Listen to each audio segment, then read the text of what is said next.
There's an important choice coming involving regenerating our nations, and we owe it to ourselves and our people to know as much as possible.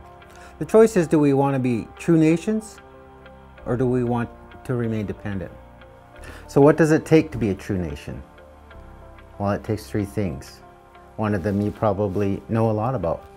The first is land. Second is jurisdiction over that land. And that jurisdiction means that you make the rules.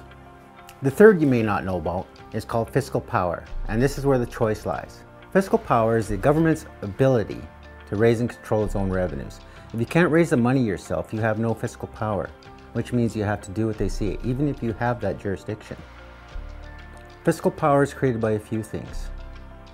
Firstly, it's created by having an exclusive authority. Government revenue is mostly tax revenue. So the question is, do you collect it or does somebody else collect it for you? And when somebody else collects tax revenue for you, then transfers it to you, you do not enjoy fiscal power. The second way to create fiscal power is through earning potential. And this depends on a lot of different things, but generally, the better your economy and your region's economy, the more money tax authorities generate. Finally, fiscal power is determined by your protection against taxation by other governments.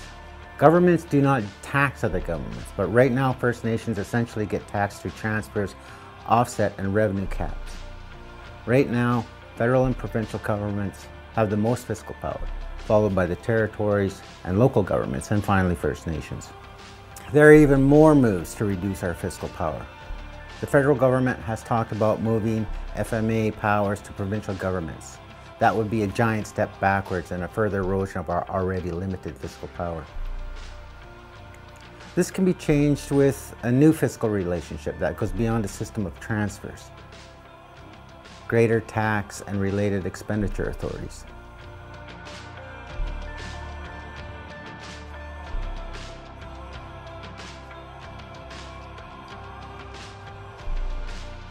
Development and support of our own First Nation institutions.